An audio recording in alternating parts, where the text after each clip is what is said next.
Checking అంటే ఏమిటి? Video upload చేసేటప్పుడు వస్తుంది ఎక్కువగా. అసలు చెక్కింగ్ అంటే ఏంటి అనేసి అడుగుతున్నారు. సో ఈ చెక్కింగ్ అంటే ఏంటంటే, ఈ చెక్కింగ్కిను సెల్ఫ్ సర్టిఫికేషన్కి కనెక్షన్ ఉందండి. సో నేను రెండూ చెప్తాను. మనకి మానిటైజేషన్ అయిన తర్వాత సెల్ఫ్ సర్టిఫికేషన్ అని చెప్పేసి ఒక మెయిల్ వస్తుంది. అదేంటంటే మన వీడియోస్ని మనమే సెల్ఫ్ సర్టిఫై చేసుకోవడం. అంటే మా వీడియోస్లో వేరే అదర్ ఏం కంటెంట్ లేదా హేట్ స్పీచ్ లేదా ఏదైనా అదర్ లైక్ యాడ్స్ రాని కంటెంట్ అంటూ మా వీడియోలో ఏది లేదు అని మనమే సెల్ఫ్గా సర్టిఫై చేసుకుంటాం. అది ఎప్పుడు వస్తుందంటే మనం క్రోమ్ ద్వారా వీడియోని క్రోమ్ ద్వారా అప్లోడ్ చేసేటప్పుడు వస్తుంది. సో క్రోమ్ ద్వారా అప్లోడ్ చేసినప్పుడు ఆప్షన్స్ అన్నీ మనమే సెలెక్ట్ చేసుకుంటాం అనమాట. అలా కాకుండా కొంతమంది ఏం చేస్తారు, గ్యాలరీ నుంచో లేదా యూట్యూబ్ నుంచో డైరెక్ట్ అప్లోడ్ చేస్తూ ఉంటారు కదా. సో అలాంటప్పుడు ఏంటంటే మనకి ఆ సెల్ఫ్ సర్టిఫికేషన్ ఆప్షన్ అనేది రాదు. అలా రానప్పుడు ఈ చెక్కింగ్ అనేది జరుగుతుందన్నమాట.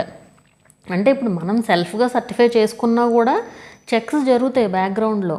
అదేమి ఇది కాదు, చెక్స్ అనేవి ఖచ్చితంగా జరుగుతాయి. కాకపోతే మన దీని మీద డిపెండ్ అయ్యి ఉంటుంది. ఇప్పుడు మనం ఒక టైప్ ఆఫ్, ఇప్పుడు నేనే ఉన్నాను, ఇప్పుడు ఈ ఛానల్లో ఏంటి యూట్యూబ్ రిలేటెడ్ వీడియోస్ పోస్ట్ చేస్తున్నాను.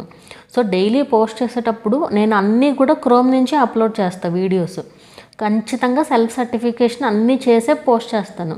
సో ఏంటి ఆటోమేటిక్ సిస్టమ్స్కి ఏం అర్థమవుతుంది అంటే, సో ఈ ఛానల్లో ఏం ప్రాబ్లం లేదు. ఫర్ సపోజ్ ఒకవేళ వాళ్ళు ఎప్పుడన్నా నార్మల్గా ఇలా చెక్ చేసినప్పుడు నా ఛానల్లో ఏదన్నా మిస్టేక్ ఉందని వాళ్ళకి తెలిసిందనుకోండి, నెక్స్ట్ టైం నుంచి ఇక ఇప్పుడైనా చెక్స్ జరుగుతూనే ఉంటాయి బ్యాక్గ్రౌండ్లో. అప్పుడు ఇంకా ముందే చెక్ చేసి అప్పుడు వీడియో పబ్లిష్ అవ్వడం కూడా జరుగుతుంది అనమాట. ఈ చెక్కింగ్స్ అన్నీ అయితేనే కానీ మనకి మానిటైజేషన్ ఆన్ అవ్వదు అనమాట. అందుకే మనకి యాడ్స్ పెండింగ్ అనేసి వస్తుంది. ఈ చెక్స్ అన్నీ కంప్లీట్ అయిన తర్వాతే మనకి యాడ్స్ అనేవి వస్తాయి అన్నమాట. వీడియోలో ఏం ప్రాబ్లం లేదు అంటే అదేం మీ ఛానల్కి ఏం ఇబ్బంది ఏం కాదు.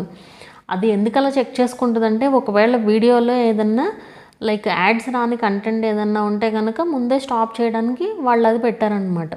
సో మనం కనుక క్రోమ్ నుంచి అప్లోడ్ చేసుకున్నాం అనుకోండి, సెల్ఫ్ సర్టిఫికేషన్ ద్వారా మనమే పెట్టుకుంటాం కాబట్టి అప్పుడు ఏ ఇబ్బంది ఉండదు. మీరు ఎలా అయినా అప్లోడ్ చేసుకోవచ్చు. ఇప్పుడు నేను ఇది చెప్పానని కంపల్సరీ క్రోమ్ నుంచి చేయమని ఏమీ కాదు.